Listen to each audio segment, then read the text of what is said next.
All right, welcome back, everybody. This is Sundays with Dad podcast. This is where we just took our Sunday morning conversations from the couch and just trying to bring them to you. A little bit of our insight on NFL football and a tidbit of other things here and there. So thank you again. We'll start every show this way. Thank you for tuning in, liking our show, subscribing, commenting. I'm getting a lot of comments in public, which is kind of cool, and asking for guest speaker, different locations. I don't know if I have the equipment for guest speakers. I would love to have them, but yeah, we'll work on that kind of stuff. We'll figure it out. Yeah, it is week 1, right? So we'll get our feet underneath ourselves and maybe do some on location stuff. I've had requests for live shows, so we can pull some of that stuff off, but we're going to stick to this for a little while. Absolutely. Right, and see if we can go. So last weekend, we get a little taste of football with week 1 of college football. Any big takeaways there for you, Zeb? So for me, I didn't really watch many games of college football. I'm not a huge college guy.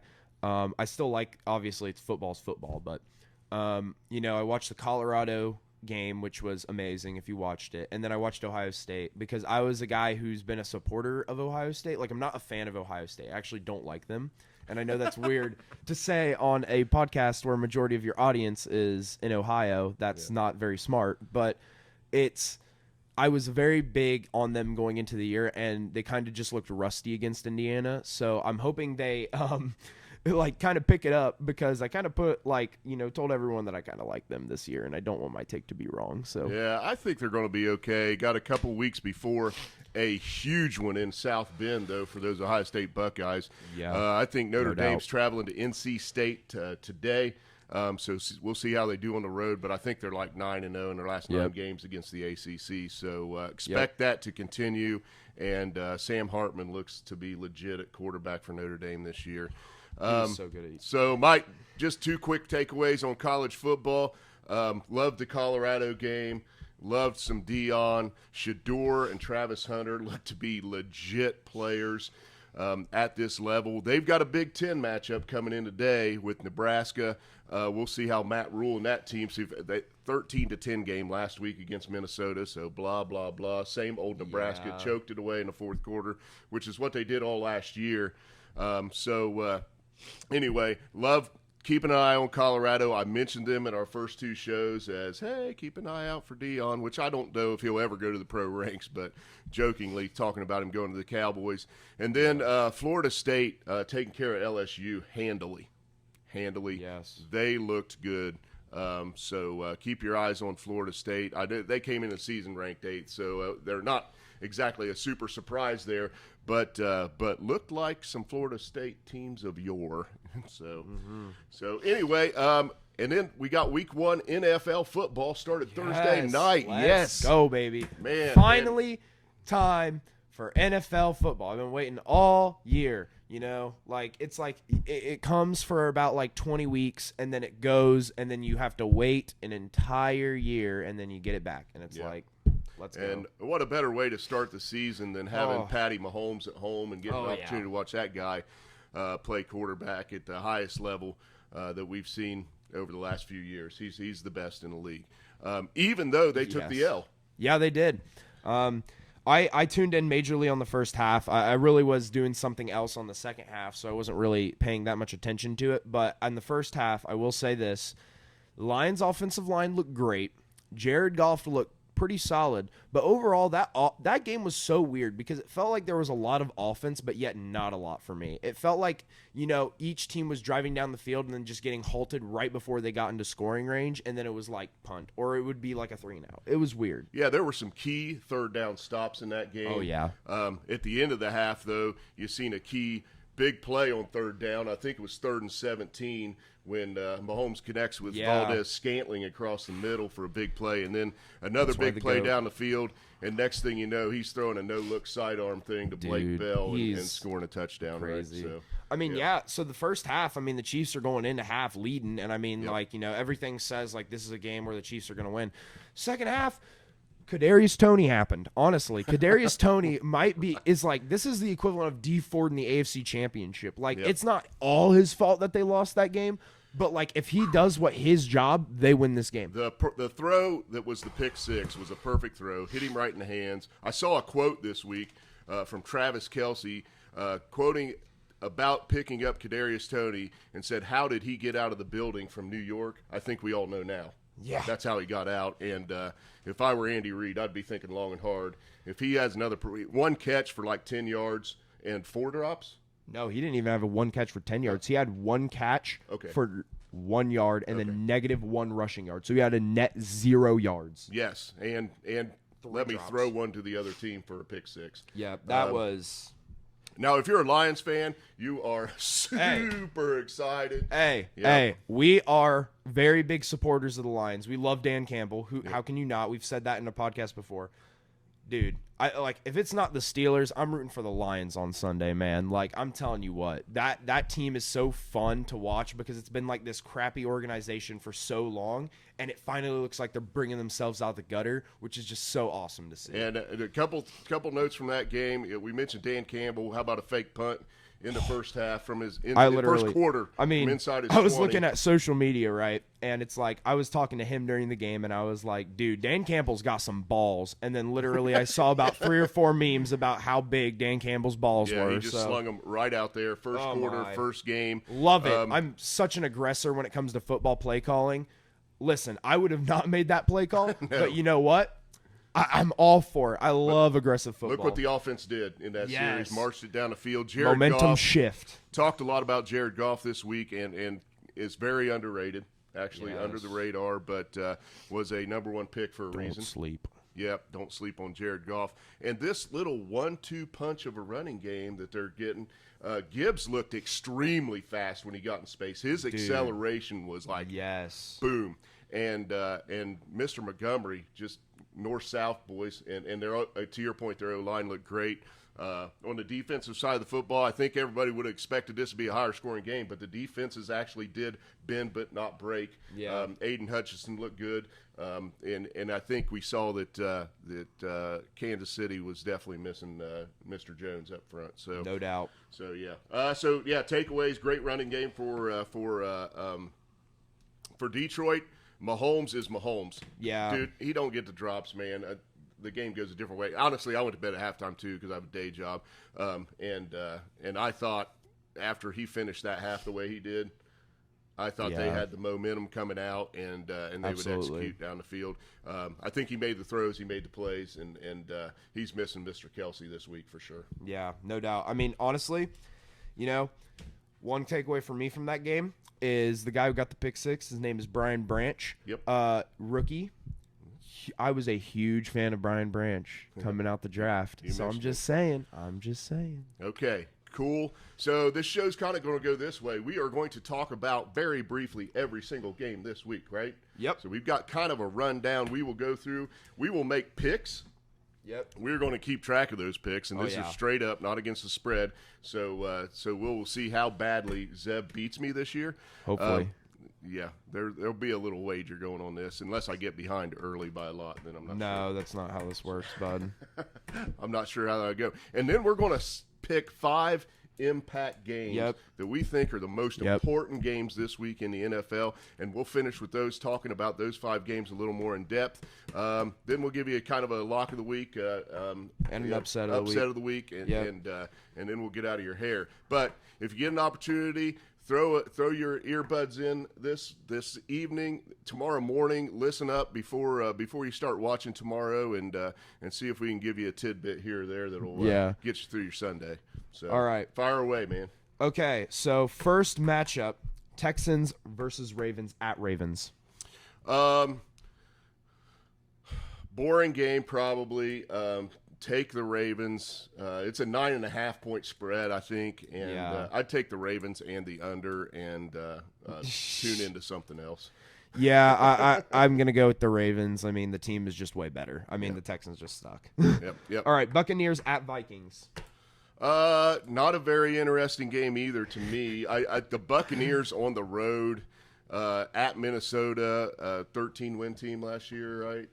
So Yeah, I think they get Justin Jefferson all over the place. I think I got Cousins and Jefferson starting this week in fantasy football. So looking forward to the Buccaneer matchup. Okay, Buccaneers defense is okay. Not really enough to write home about. I love Minnesota's offense, as everyone should. I hope Kirk Cousins on a contract year does his thing. I'm going to take the Vikings. All right, Panthers at Falcons. First, a little more interesting game, I guess, with Panthers and Falcons. But I think, gosh, for me, I'm just going to take the home team in this game. I think the Falcons are favored by about 3 points. So I'll take Bijan Robinson out breakout rookie. See if the stud can handle the workload and run it all over the Panthers. Yeah, in this game, I mean, like, the Falcons are the better team on paper, right? I mean, they're a good team. I'm just taking the Panthers. I'm not going to lie. I'm just taking them. I think week 1, Bryce Young comes in, and I think they underestimate him in the scheme a little bit, and he comes in and he surprises a lot of people. I mean, that wide receiver room is not that bad. Okay. But I think the Panthers come in and do something. Okay. All right, Cardinals at Commanders. Worst game of the week.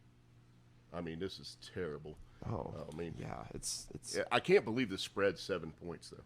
I know the Commanders are favored by 7 points, probably because of that defense. Yeah. And Arizona might not score. I'm going to take the Commanders. Yeah, I took the Commanders. I think everyone should. I think the Cardinals are the worst team in the league. So. Yep. All right, Jags. Can we pause there for just a second? Yeah. And so I can deeply apologize for my horrible take in the preseason shows when I said 37-year-old 6'1" Colt McCoy is an upgrade. Might be an upgrade from Kyler Murray. Kyler Murray, right? Yeah. So yeah, that was okay. Worst take. I'll admit it. That was so bad. He made fun of me every day about that in some shape or form since then. It was terrible. So anyway, all right. Moving on. Jags at Colts. Jags at the Colts. I'm taking sunshine all day. The spread's only 4.5. I actually like, I think Colin Cowherd actually took the Colts against the spread. Looking at his Blazing 5, I don't know where that's coming from, but I take the Jags all day in this game. Yeah, I don't like the Colts. I think they're either them or the Cardinals are the worst team in the league. It's a toss-up. I don't like Anthony Richardson behind center. I think that's the key to this game. This is his first official NFL start.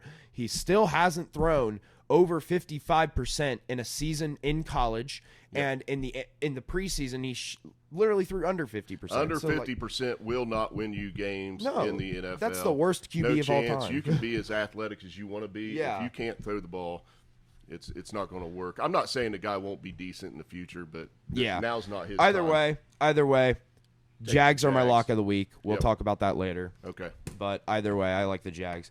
Titans at Saints. Titans at Saints. I like me some Vrabel. Saints with Mr. Carr at home.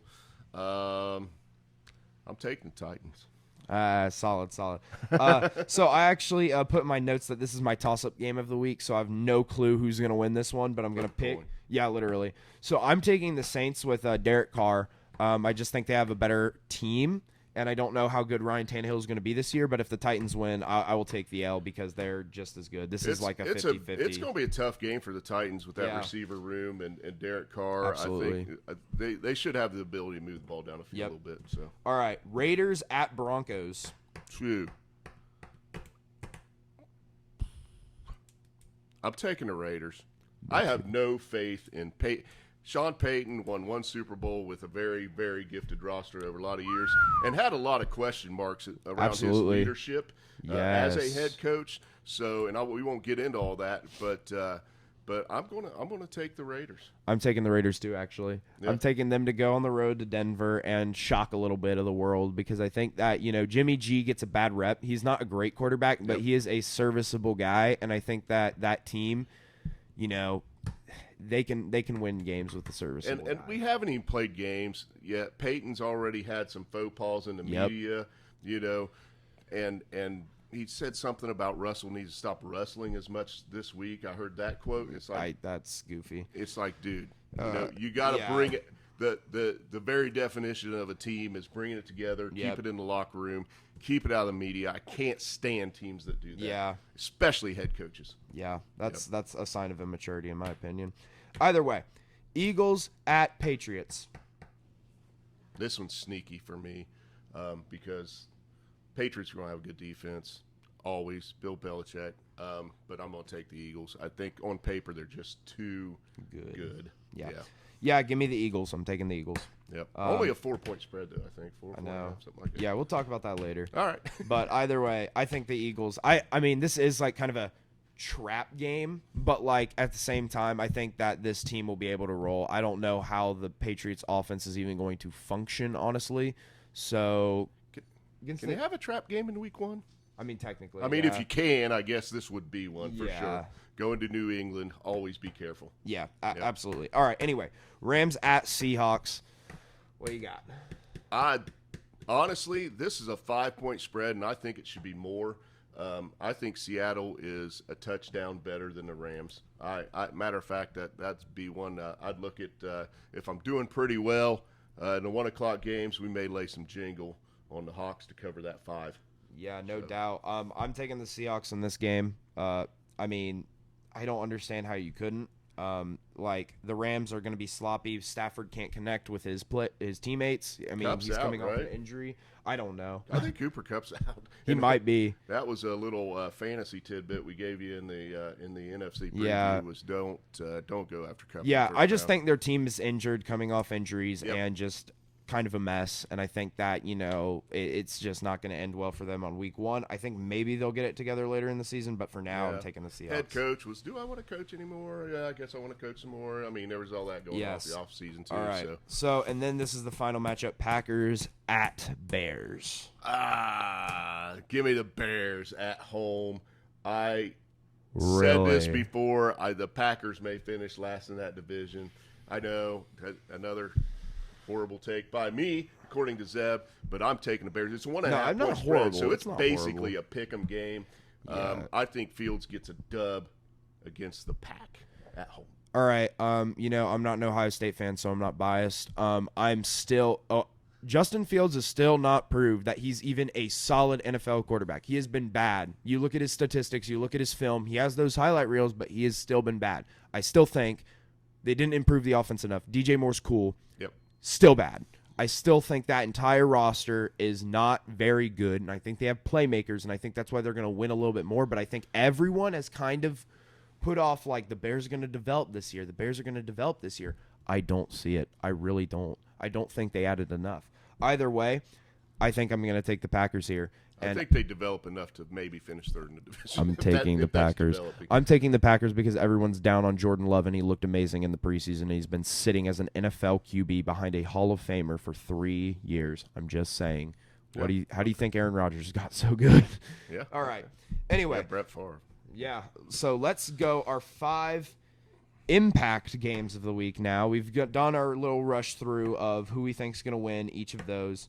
So here are our 5 key games. Who do you want to start with? We will start with the Dolphins at the Chargers. Yes. So we've got 2 young quarterbacks that everybody's high on. Same draft. Justin Herbert has been paid. Tua is trying to get paid, right? Yep. So he still is working on proving himself, but the guy has got to stay healthy to be able to do that, I think. And you can go back to college, man. He struggled with it his whole football career since he's been in the limelight. So Tua versus Herbert. What do you like here? What do you don't like? I like the Chargers because they're at home, basically. This is another one of those games where either team could come out and win. I mean, that offense is electric with the double wide receiver punch for the Dolphins for Tyreek Hill and Jalen Waddle, who are probably the best 1-2 punch, in my opinion, in the league. Not saying that, obviously, like, the Bengals wide receiver core is better because they have Boyd, but, like, I think as a 1-2 punch, they are pretty dang good. And I think that is something to look forward to, and I think this is going to be a very big offensive game. And on the other side of the ball, you have Herbert with veteran wide receivers and a rookie out of TCU, Quentin Johnson, who is not that bad. He's pretty solid. So I think this is going to be a very interesting matchup. It's going to be pretty offense. I think you should consider taking the over. So yeah, over-under is 51, so that's a super high-end over-under for an NFL game. But it certainly could happen. We put this game on the list because it's two AFC teams that we think these are wild card could teams, get man. into the playoffs here. So we want to see These how are- they come out of the gate. Yeah. I wrote down a couple things here. You've got Bosa and Mack as bookends on the Chargers, right? Yep. Both getting a little longer in the tooth, been in the league for a little while. But left tackle Teron Armstead is out, I believe, for the Dolphins.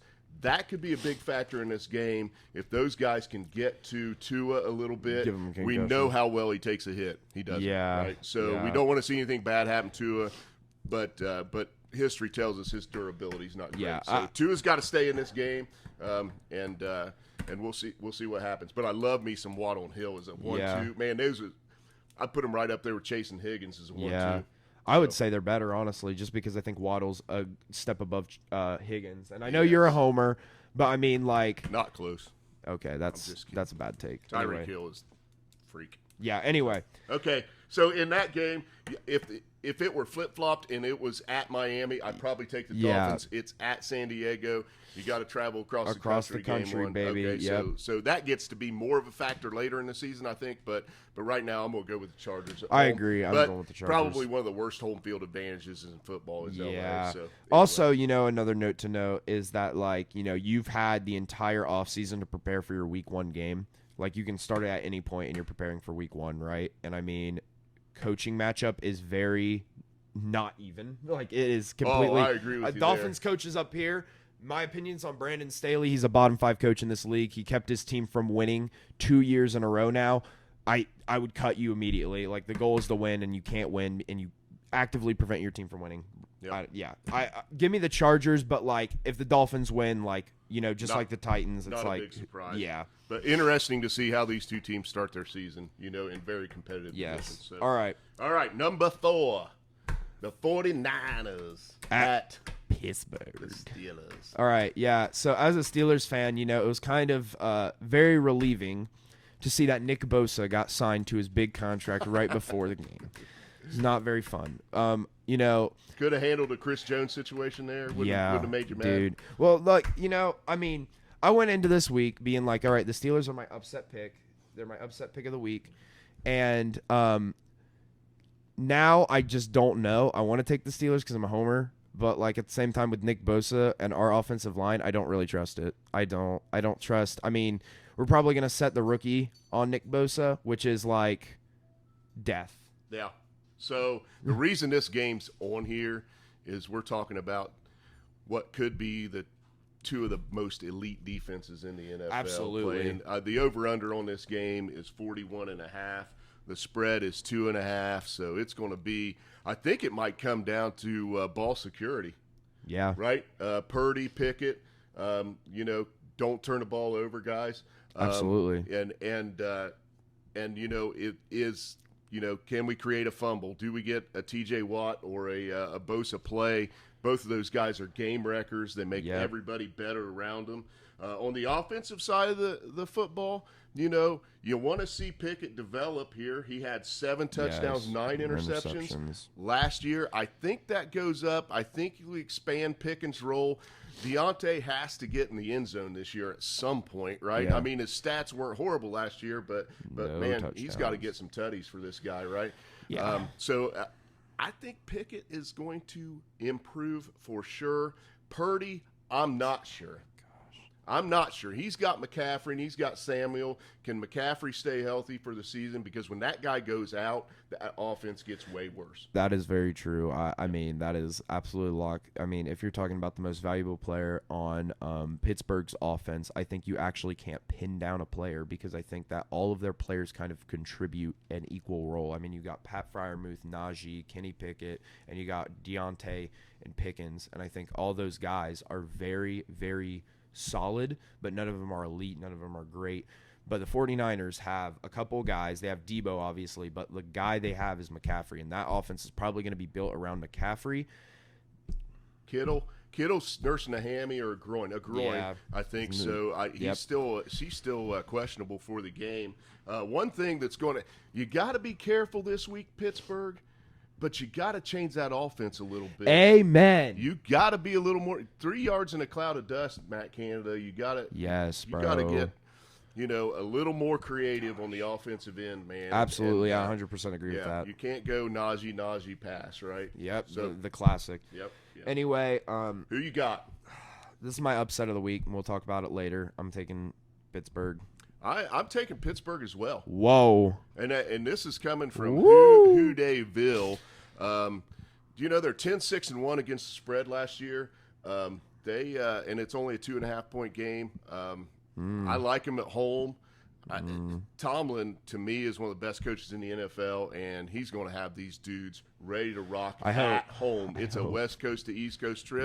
That's another factor, so we'll see. So let's go. I'm taking the Steelers as much as it makes me want to throw up in my mouth. That's wild. So All right. Number 3, this is our Sunday night matchup this week. We got them boys going to New York. The Big Apple, baby. Giants. So 2 playoff teams from last year. The Giants probably a little more unexpected. But Vegas says the win total over-under for the Giants this year is only 7.5. So they're saying, dude, they ain't going to make it. I agree. I don't like the Giants as a team at all. I mean, you got Daniel Jones at quarterback. I mean, not trustworthy. Either way, I mean, everyone's want to talk about Saquon. How long does Saquon stay healthy? A running back has a short shelf life in the NFL, and we all know that, and we've been seeing that come to the forefront. That defense is good, but it's like, can the offense pick it up? Can, that defense even take a step up? Honestly, I think I said in the NFC video that the Cowboys are the third-place Super Bowl contender in my mind for the NFC. I'm going to stick by that take. Even at New York, even at the Big Apple, even at across the country, basically. I mean, still like them boys coming in and wrecking week 1. Here's the thing I like the most about the Giants is Brian Daboll. Yep, I would agree. I think he is a quality head coach. They went 13-4 against the spread last year. I mean, that's pretty solid. But again, Danny Dimes. So let's look at some stats from last year because that's what we have to go on going into week 1. Yep. We got Saquon, 1,300-plus yards, rushing, 338 yards, passing. If that guy is not healthy and in the lineup, your wide receiver room is Paris Campbell and Darius Slayton. Yeah. And bad. Yeah, I mean, both those and guys. And Jalen Hyatt, a rookie. Those guys could be great 2s and 3s. Yeah, maybe. More 3s. I mean, you know what I mean. So, and then on the defensive side of the football, Thibodeau's got to pan out for him, man. This guy's got to get better. Yeah, I mean, Thibodeau is a specimen to say the least. I was super high. I thought he was the best player in the draft. I think that he will pan out this year. I think he will be better, but nowhere to go but up, honestly. Yeah, I mean, genuinely, like. Thibodeau, Lawrence. I mean, Thibodeau obviously dealt with injuries last year, but that if he just ends up being a solid defensive end this year and steps up and gets like that 10-sack threshold, breaks that because he dealt with injuries last year, right? Yep.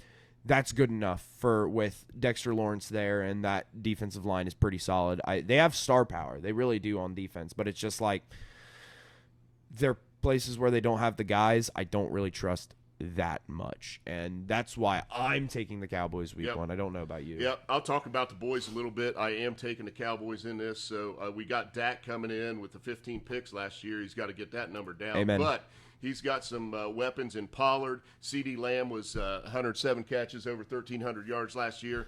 And solid. They picked up Brandon Cooks from the Texans. Keep an eye on that guy. Brandon Cooks continues to be one of the weirdest anomalies in all of football. He's had 1,000 yards or almost 1,000 yards almost every season that he's played in the NFL. Like, there's one season, which was last year, where he had like 900 something. Yep. So we're like off the Cooks. Like, what? Why is no one picking this guy up? I get he thrives off of bad teams often, but like still, like 1,000 yards in the NFL is 1,000 yards, man. Yep. Like. Yeah, absolutely. I think that's a great compliment to Mr. Lamb. On the defensive side of the football, you got Micah Parsons, and they're saying DeMarcus Lawrence looks fantastic in camp this year. And if that guy is on his game, that defense is just going to be that much better. So Sexy Dexy versus So DeMarcus. Yeah, I really, really like this Cowboy roster. Yeah. And I think they're going to go into New York and try to set the tone. And I do think, there's been a lot made out of this Trey Lance pickup and everything like that. I think it's just media hype. I really do. Yeah, it is. I think McCarthy's fine. I think Dak's fine. Dak knows he's the man. There's no question there. I mean, so there's not going to be any uncertainty in a Yank unless they go 0-5 or something like that. Yeah, that is not like happening. I mean, people very soon forget that this guy was sitting behind Sam Darnold in that depth chart. So I would say Darnold had 3 games of glory against with the Panthers where he played like a decent QB field manager, and that was it. And then he was just an absolute pumpkin for the entirety of his career. So I think like I would not be worried about Trey Lance. I mean, obviously, I think they just want him there as like insurance, I would say, more so than anything because they want insurance. But I don't think there's anything big deal to have. I got with Cooper this. Rush. He's been a serviceable backup, right? Yes. So it was a weird pickup. It seemed like a Jones splash. He always wants to make a move that gets him some love and attention. Focus on Dak. Focus on the ad of Brandon Cooks. DeMarcus Lawrence comes out of camp destructive. It could be a really good team. We picked him as one of the teams that could make the Super Bowl out of the NFC, and we're sticking by that for sure. So now we're down to the number 2 game for us, and I think this merits number 2, even though it seems like a homer number 2 from Ohio. Yes, we've got the Bengals at the Browns. I think it's a very, very interesting game because the Bengals come back with virtually the same lineup offensively, except for Orlando Brown Jr. moving to left tackle and Jonah Williams, who's been pretty solid at left tackle, but moves over to right tackle, trying to shore up that offensive line again and protect Mr. Burrow. Yep. I know. Sorry. I think this game Am I boring you? Yeah, you're boring me. Okay. No, I must be boring you. This is, one of the 2 battles of Ohio, right? And I think that always, NFC North or AFC North, sorry, apologize. AFC North games are always going to be probably lurking around our top 5 because AFC North games are always good. They're always rivalry, gritty. I mean, obviously, there's the occasional blowout, like the Bengals will blow out the Steelers because they're an ignorant franchise, so we don't like to prepare sometimes. But either way, they're always close games. They're always good watches. There's a chance that when there's an AFC North game on, you should probably turn it on. And I think that, this is one of those games. I mean, the Browns on paper should be in the playoffs. The Bengals, we've seen them on paper, on the field. They have been in the playoffs and they've been to the Super Bowl only like a couple years removed. So it's like, yeah, I really, I'm a little pissed at the NFL for scheduling. Huge game for the Bengals because next week they've got the Ravens coming in. oh my gosh. I mean, you've got a third of your division schedule, and we know division wins are like 1.5 wins, right? Yeah. 1.5 wins, and you've got 2 games back to back. It's very important not to have this slow start. Burrow came out last year and threw 4 picks and had another turnover against the Steelers. Still almost won the game, but that was a big L, especially if you're playing the Ravens next week. So the Bengals, if they're going to stay course on the trajectory they've been on, I think they really need to go up and win this game. Yeah, this is going to be very interesting. This is going to be a game that in my mind will define who is the better XO head coach too. Like I said, in the offseason, you have an entire year to prepare for your week 1 matchup. Like, who you're playing. And I think that this will be a very big teller on who prepared more and who's a better team. And I think this is a prove-it year for the Browns. If it does not go well this year, I'm sorry, Browns fans, you've got to blow it up. You guys have been the San Diego Padres of the NFL, of just buying all these guys and taking in all these guys and hoping that this fixes it, and then it doesn't. And this is a year that you have to prove yourself. Yeah, and so on the Browns side of the football, you've got kind of the same players as you had last year. You got Chubb, Cooper, Peoples-Jones, and Njoku as your weapons, right? Watson's getting a full camp this year, so we will see how he does. But, there's a missing piece there on that 1-2 rushing punch that was the 6th best in the league last year. Kareem Hunt is not there, and we've got the rookie out of Cincinnati, Jerome Ford, second on the depth chart. So we'll see how that A goes. lot of people have said that they like Jerome Ford. I'm not a huge fan of Jerome Ford. Do I think he'll make the same impact of Hunt? Hunt? No. Woo. Edit. Yeah. Yeah. No. But do I think will he make the same impact as Kareem Hunt?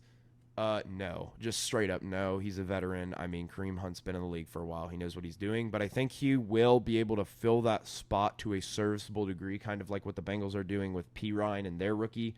I think that, like, you know, they will be fine in that front just because Nick Chubb's just so good. But, like, you know. Let's talk a little bit about the defensive side of the football. Yeah. So, on the defensive side, obviously, you've got Myles Garrett, who is one of the game-wrecking dudes that we talk about all the time. Yeah. But they added Zadarius Smith Yep. to the other side. That duo looks pretty scary on paper. Yep. I mean, those are two great pass rushers. I think that, you know, that is an elite tandem right there. Mm-hmm.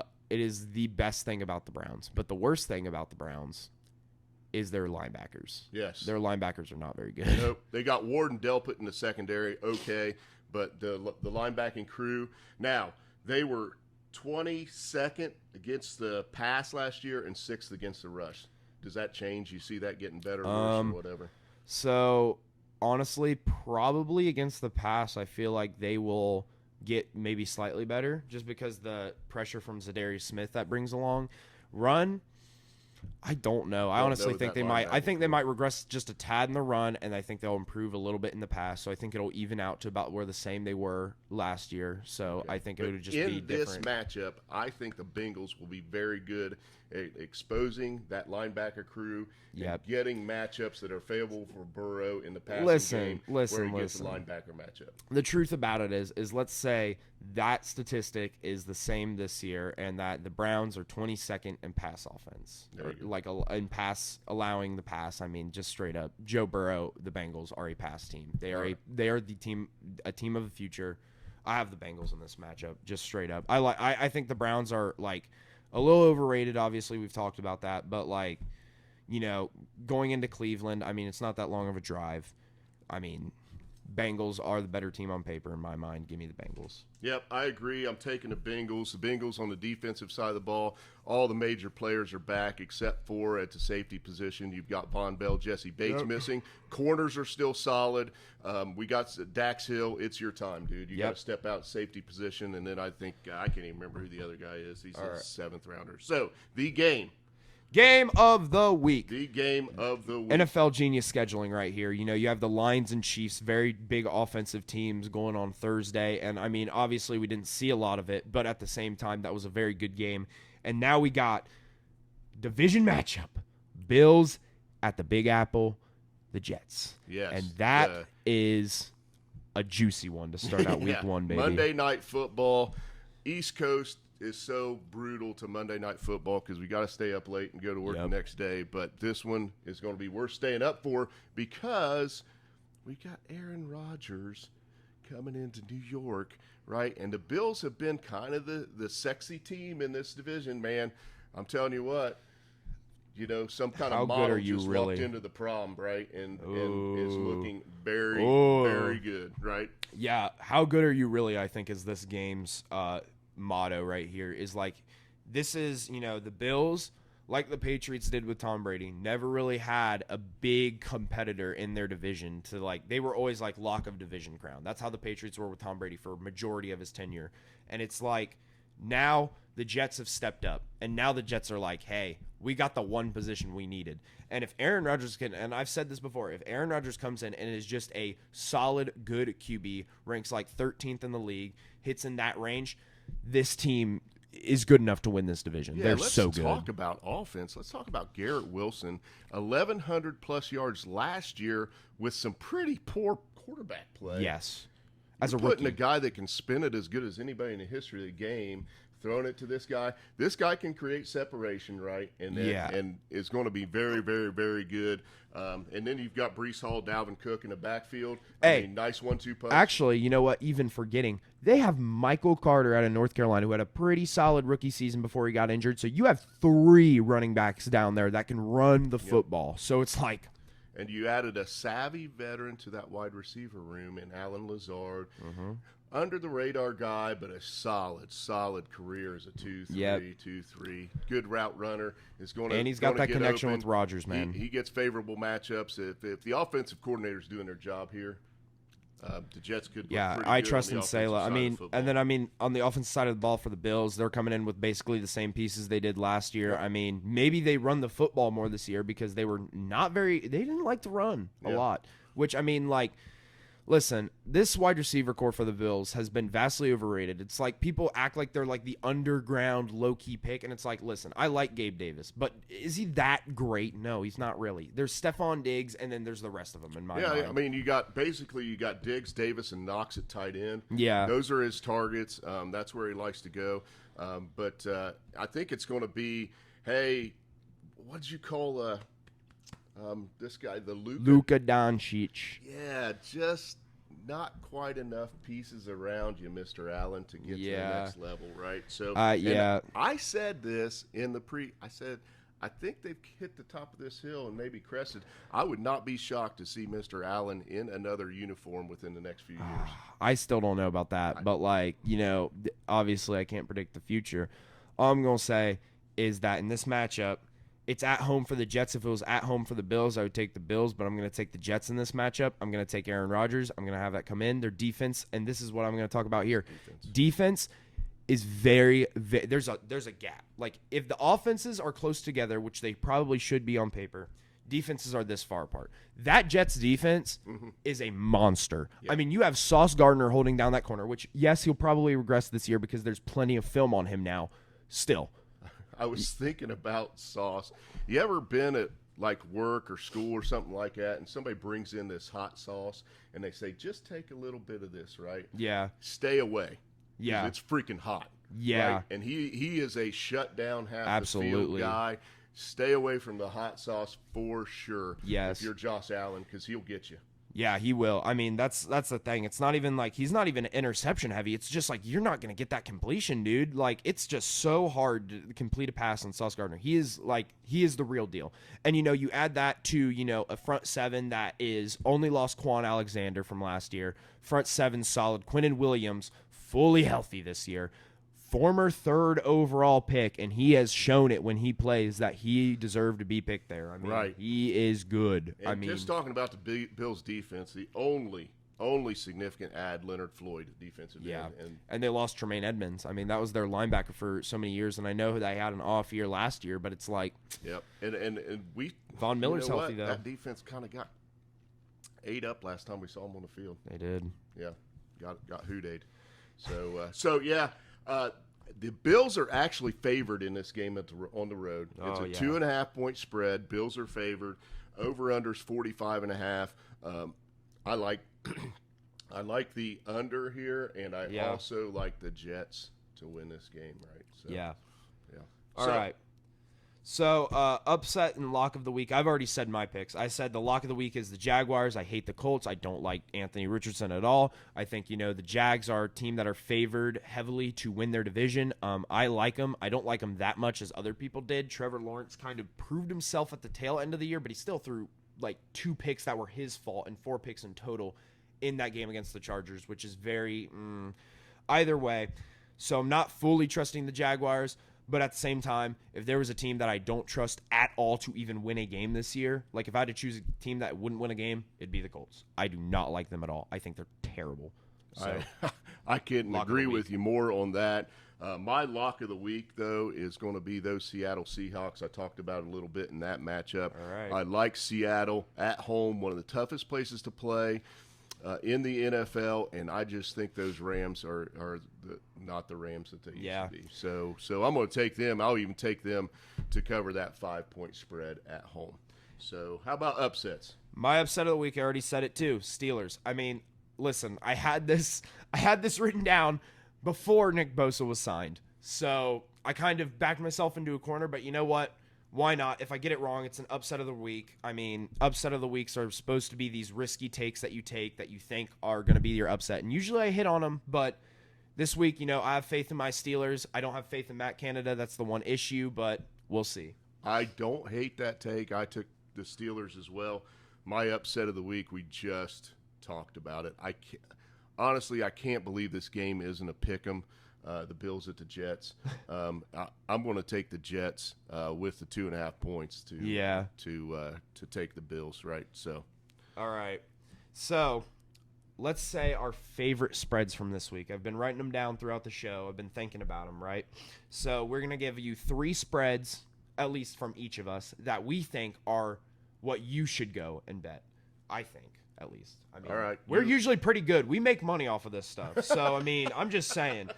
I mean, all right. So my 3 favorite spreads that I see this week, I want to start off with the Packers.